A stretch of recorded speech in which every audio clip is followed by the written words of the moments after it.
Good morning everyone from a not too bad northerly wind, might be pushing up to double figures but a bit fresh. Main thing is 3.5 months of lockdown and we are back out and about, thank goodness. What a long time.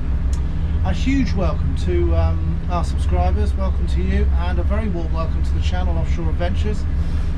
If you haven't been with us before, then I'm Bob. And I'm Nikki. And we are getting out, as I say, after that 3.5 month lockdown. May there never be another lockdown again. Today we are going to obviously check over the boat because it's been so long since we've used it. We have, as you'll see by the background to this intro, we have already done those bits and bobs and we're just out the marina, so we'll take you back to that shortly. Okay, so today we're going to be looking at speed and versus fuel consumption, because many of you have been asking about that for our boat, so yeah, hope you enjoy. But great to have you along. Thank you so much to all of you who during this 3.5 month lockdown have subscribed to us. Just amazing how many of you, and indeed from just about every corner of the world. It's fantastic to know that there's some interest in this wonderful part of Wales, and of course in our Merry Fisher 895 offshore.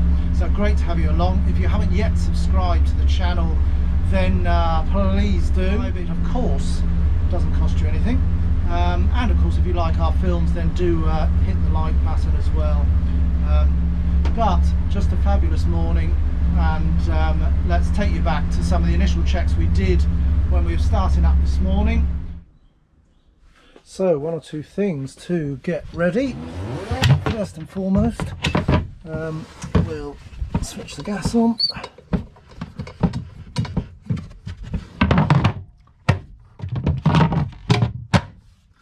Then the power to the batteries and the engines, all three switches. And clockwise, of course. Absolutely, clockwise. And then we just unplug the dehumidifier. Seen one or two have asked about that. It's a Meco DDL or DD8L. Runs itself. In effect, you just leave it powered on, and once it's dehumidified the atmosphere within the cabin here, throughout this cabin, then it cuts itself out. So obviously it's preserving its power usage, and the outlet for it, pipe down the back here, we just run it down into the sink, so there's no well as such, there's no reserve.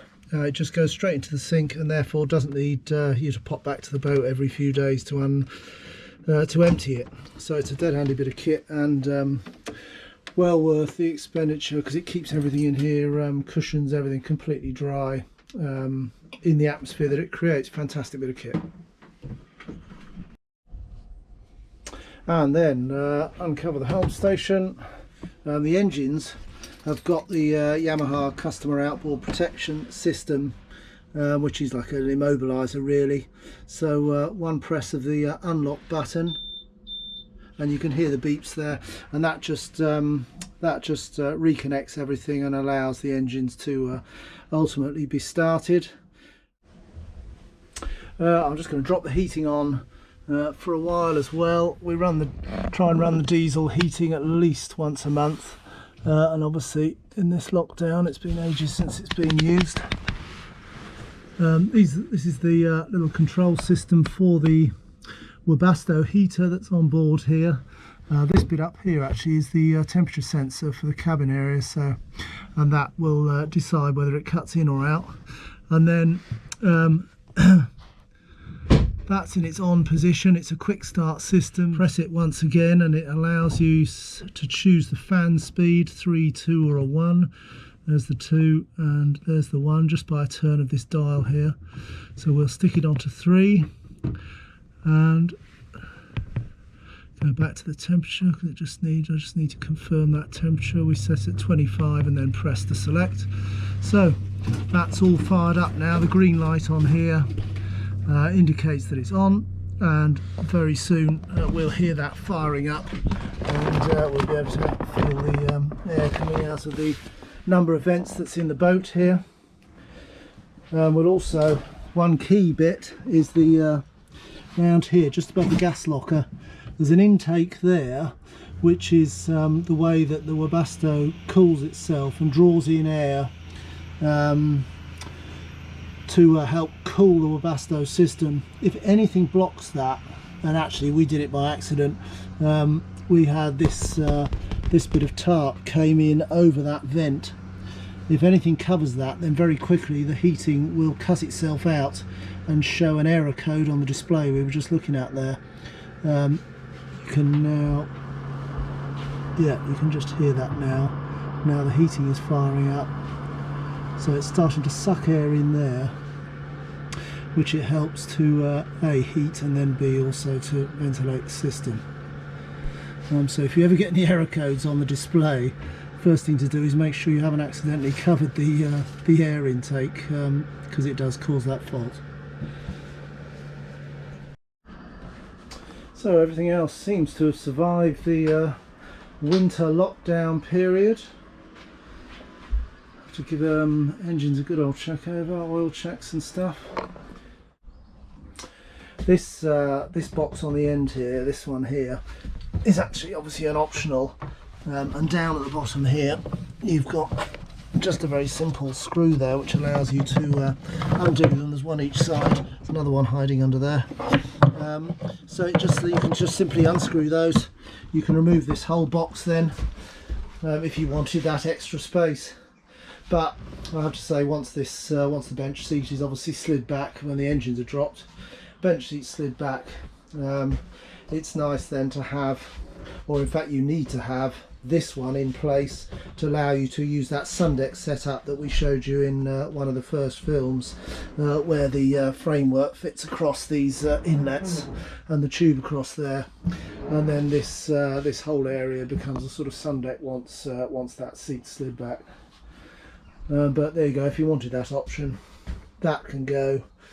You can unscrew that and you can just create a little bit more space out in the cockpit area if you wanted it. But as you can see, we've already populated it with ropes, bits of hose, and God knows what else. So a dead handy little storage space. You've got the second. There's two handles there that help you access the lazarette underneath, and the one that's actually situated in here, you can just see it down here, is the one that has the lock on it. So once that's unlocked and then turned, we can close that one up, and then we can open this one.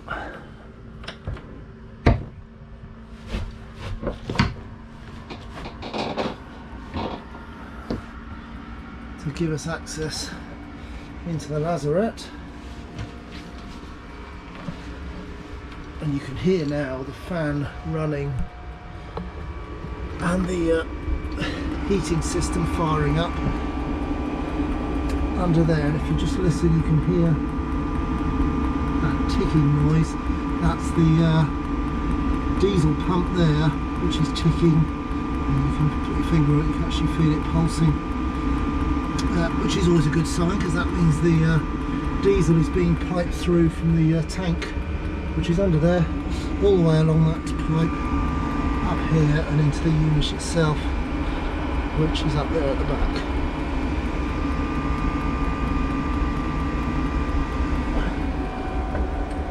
And then this, of course, as you remember perhaps from our previous film, that's the exhaust running out through the side there, through the port side of the boat. Heavily insulated with this, but certainly if you're storing anything in here like we do, all these bits and pieces down here, then keep stuff well away from anything to do with the exhaust, because this, particularly this bit here, which isn't covered, gets super hot when the heater's running.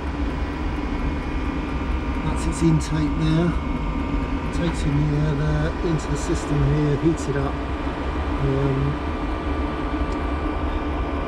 and then disperses it around all those various outlets that we've seen in the cabins.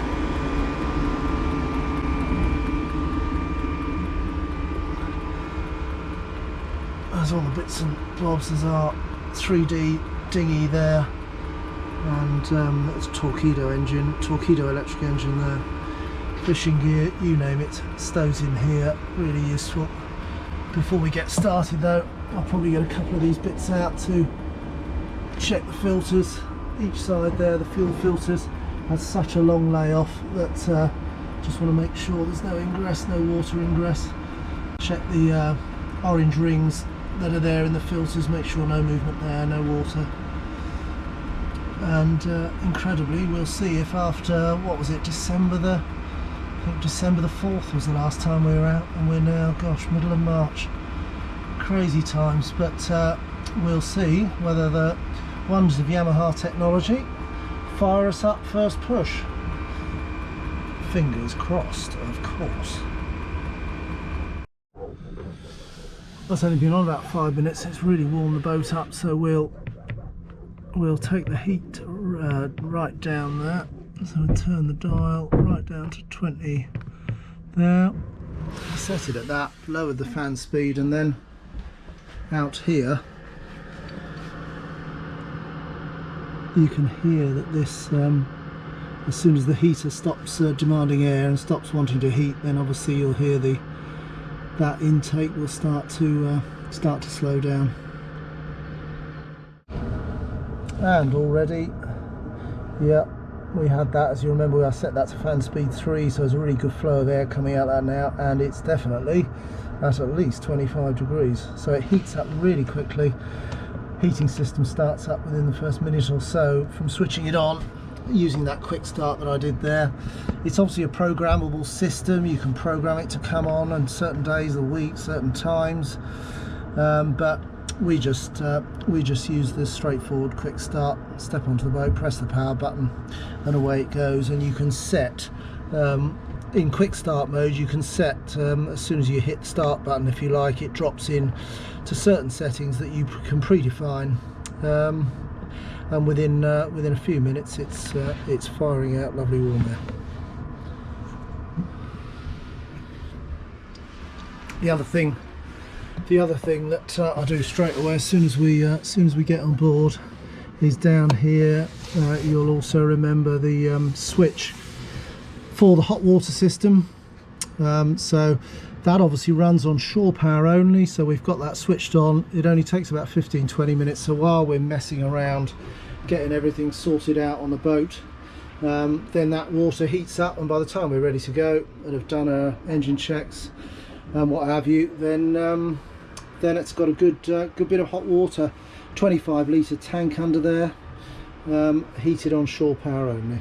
Of course, if there are abilities to fit generators to these 895s.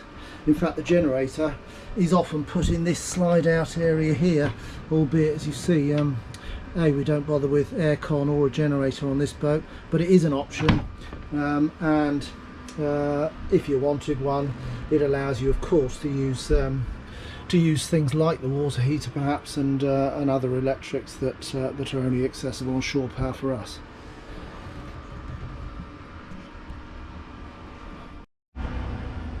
Right, let's get the lazarette hatch back down again, and obviously a lot of the weight taken by the gas strap there, gas straps each side, so it does much of the lifting and lowering for you, but you just need to guide it back down so it doesn't drop. And then a turn and a back down and you're all secure, and then this one that's in here, again a turn and a back down, and that's ready to lock and secure. So they seem to have survived the winter. Just a visual inspection there, make sure the split pins are all intact. Giving it a bit of spray grease a month or so ago when we popped down here just to run the heating. But everything looking fine there. Picked up a bit of crap on the bottom of the gear legs, where they've just been touching the water line, but everything else seems to have survived.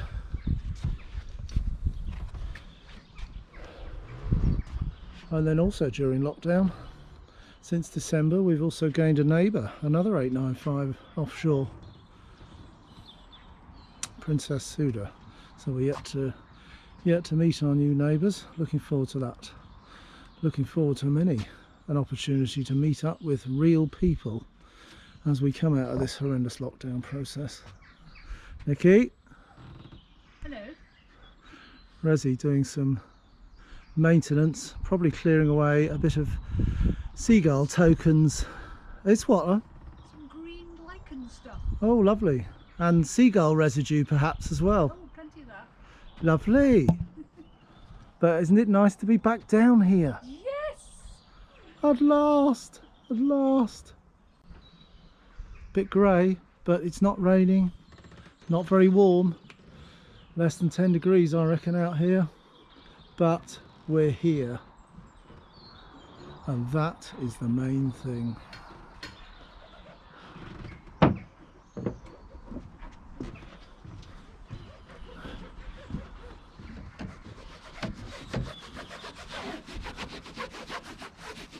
Very important job being done there. Indeed. It's looking a bit better now than it was.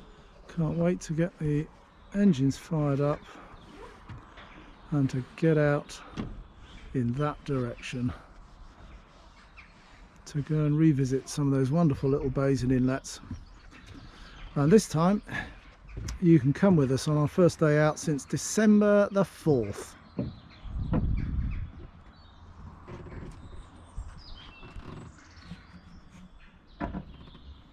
Right, I've got to start prepping the rest of it. Get the sides up.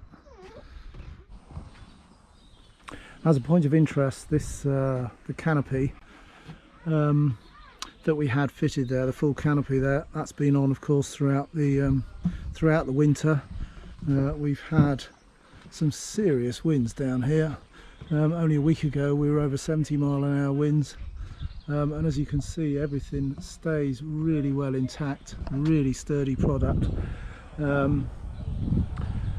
Quite apart from, of course, its ability to keep you dry when in the water, it also has given the boat really good protection over winter. No signs of damage, no signs of wear at all. Yeah, if you're umming and ahhing about whether to put the canopy on the rear, then do it. Great bit of kit and very resilient. So the sides are up.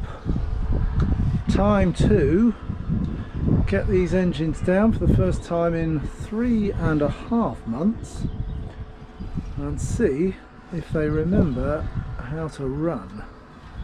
So let's tilt them down. Morning, Nikki. Good morning.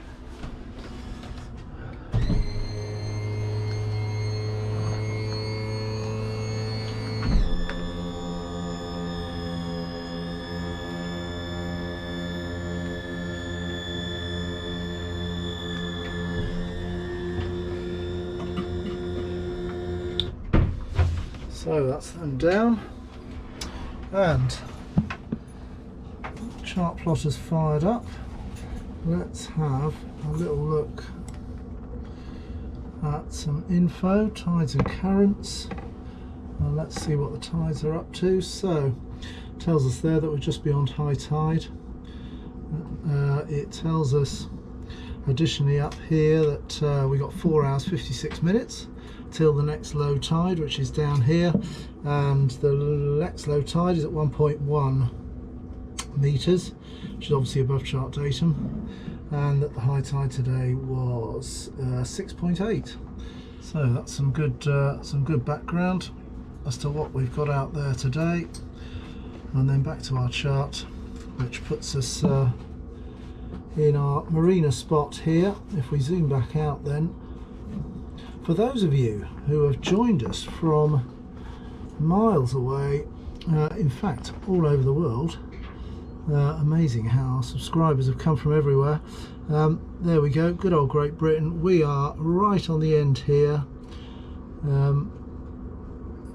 as we zoom in there, you'll see Wales here, and then the estuary here is the Haven estuary, Milford Haven estuary. We are right in there, down the estuary about 8 or 9 miles it is in fact. And if we start to zoom in there, you can see the marina just here, the icon there which represents us. And we'll zoom in a bit more, see us parked on our berth there.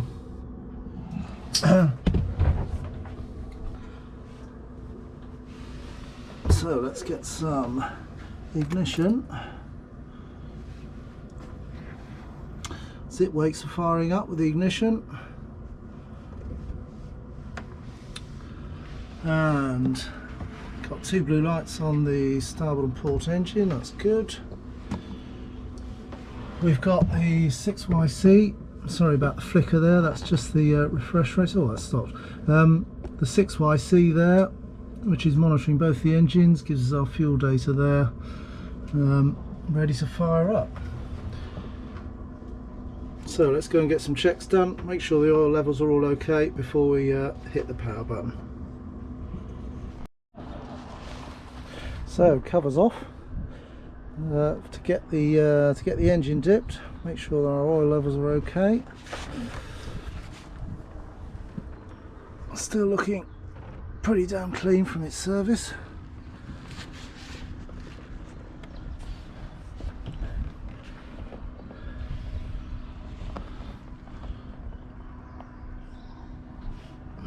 The FL200 gets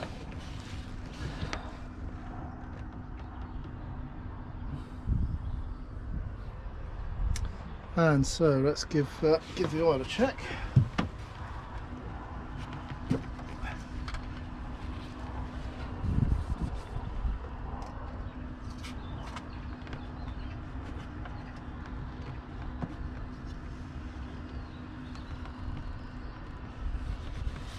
Yeah, and we're right up at the top spot there.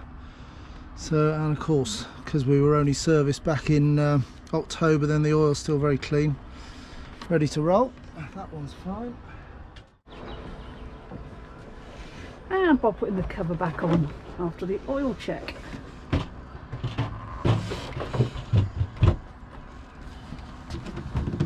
Catch at the front, and then the catches each side, left and right.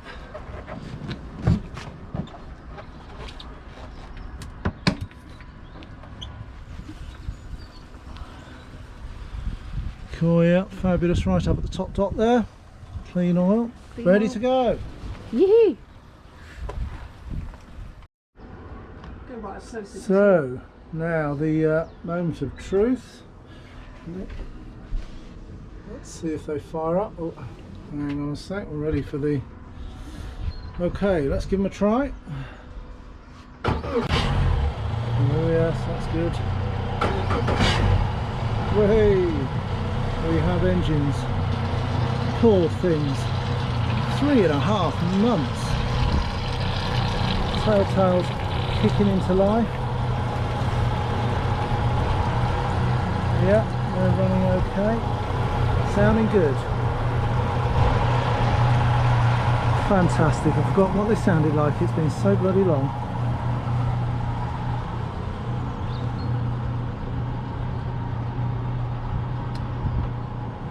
And even a bit of sunshine to welcome us back onto the water.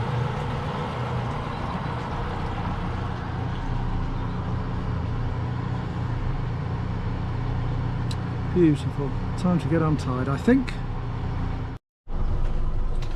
Right, so let's have the side door open. Untied, are we? Yep, I'm ready to go. Fabadoos. Right. There we go. Got the power light on the bow thruster. Yep. Yep, that's good. Okay. Yep, ready.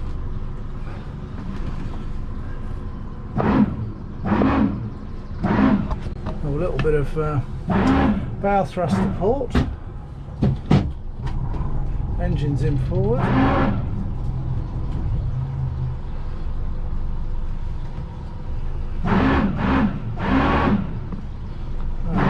bringing the front round, letting her drift round, and we're on the move and underway. A little bit of right hand starboard engine only, just carries on allowing us to turn, bring her to the left. Fantastic to be out. Oh, we've got some swans coming to greet us. So purely on tick over there, time to just wind her up very slightly, because today we're going to go first of all for a, as we said, for a potter up the Cleddau estuary, give everything a check over, make sure everything's running right.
So we're at just 1000 RPM, just over tick over, nice and steady coming down the fabulous Cleddau estuary.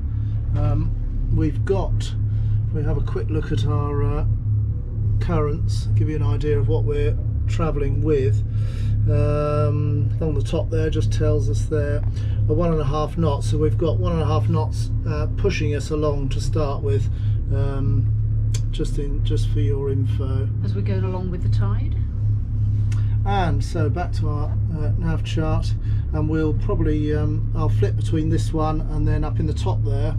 You've got an ability then to bring the 6YC across onto this screen, so the top there just allows you then to project onto the bigger screen the engine data. So that's 1000 RPM, we're at about 6.1 knots. You can see from the data there that we're at 6.6 roughly litres per hour. A steady potter along, and no more than that.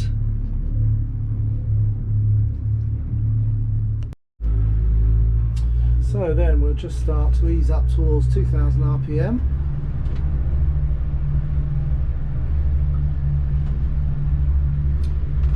And so let's have a look at the engine data. So 2100 RPM, that's brought us up to, as you can see there, middle top, 19, just around 19 litres per hour, 2100 revs, and 9.6, just coming up towards 10 knots.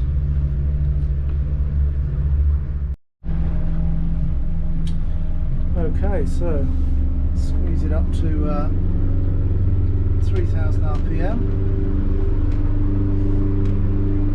coming up there, just touch 3000 there, and you can see that we're up at 11 knots.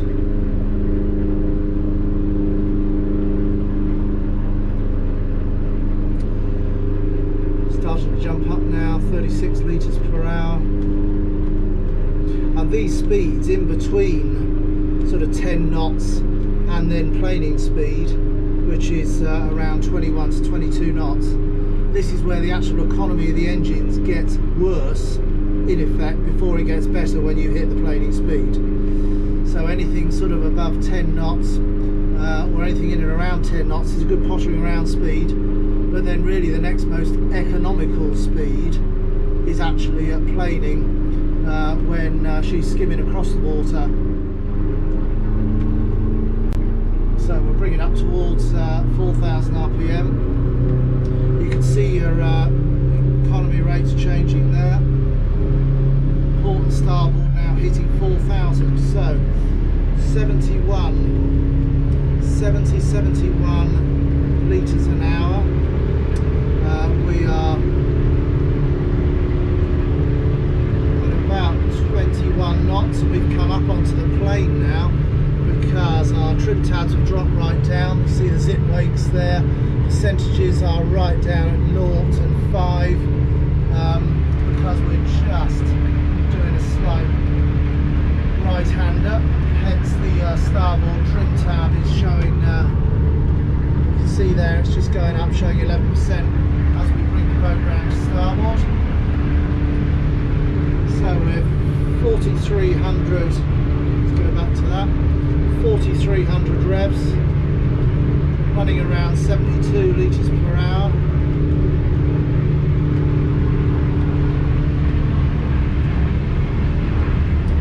As we go past the Pembroke docks where the ferry, Irish Ferries, comes in.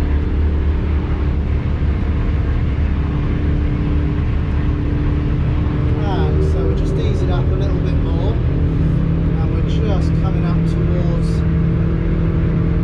5,000 revs. Look back at our chart as we come down the estuary. See there, we're at 31 and a half knots. Zipping along, 5,100 revs. And thoroughly enjoying a bit of a blowout after sitting for 3.5 months in the marina. Yamaha singing on the back there. 32 knots, 5,100 revs.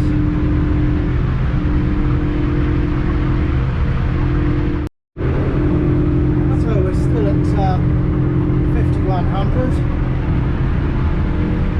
and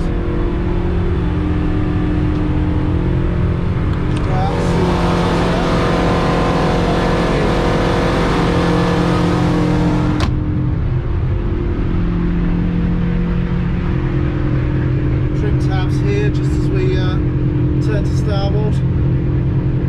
The trim tab just coming up there as Nicky turns to starboard. And we're 32 and a half knots, 5,100. And just as we're coming past some of the terminals there, some pretty big old ships in delivering. They're oil probably, for the industry of Milford Haven, and well beyond of course where these fuel supplies go.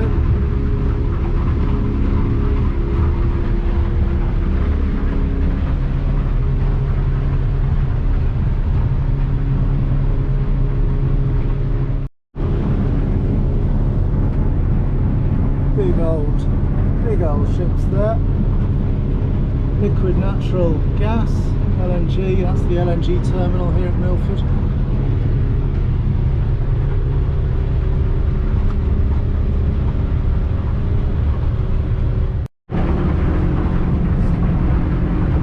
And now just bringing it up towards wide open throttle.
top. But that gives you a flavour of the sort of 1,000, 2,000 and beyond speeds, a flavour of the litres per hour. We're rarely above, personally we're rarely above sort of planing speed or a bit beyond, and it is, and I'll put some data up on the screen shortly which shows you what I was referring to earlier, which is where the cost per nautical mile, in effect, as you go past 2,000-3,000 revs, it then increases through 3, but then once you hit 4,000 the cost per nautical mile drops back again. So obviously when you hit that planing spot, sweet spot, then your cost drops, and then obviously rises again, as you can see when you get up towards crazy speed at wide open throttle.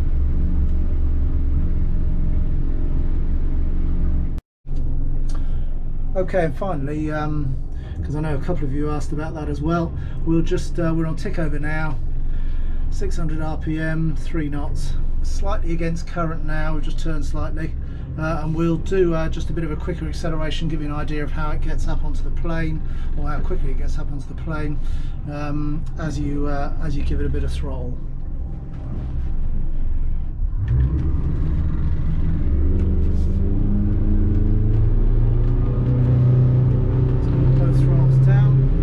Picking up, keep our eye on zip weights over here. Zip weights are running now, dropping down into single figures now. Speed just up about 22-23 knots, so dropping onto the plane now. You'll see the zip weights in the top right corner there are just about on 0, so they're because the boat is planing, so they don't not needed at all. And we're at about 4,300 revs. Let's just drop that there. Yeah, 4,400, up on the plane, 70 odd litres, 71 litres an hour, as you saw when we were doing the speed earlier, running at 26 knots. So quite quick then from that tick over to get up on the plane, and away you go.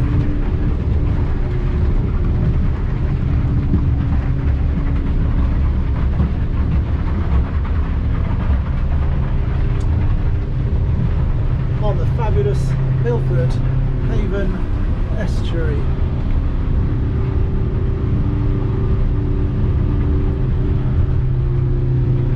With a bit of mid-March sun. Roll on the temperatures rising a bit.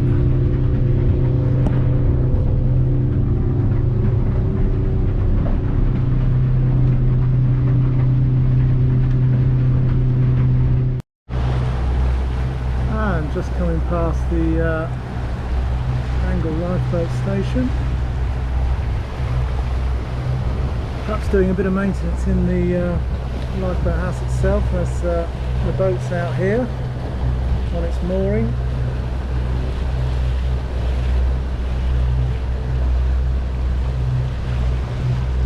They'll certainly be out in some worse seas than we'll be out in, that's for sure.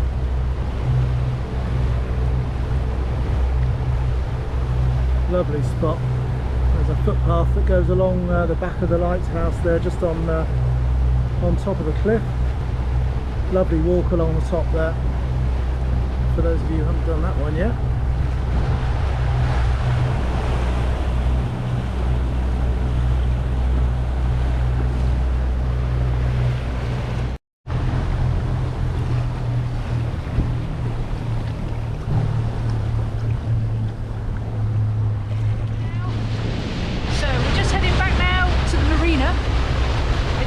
Fantastic day back on the water after lockdown. Hope you enjoyed the content today, the speed test, and show you a little glimpse of what's around us as we come into the marina.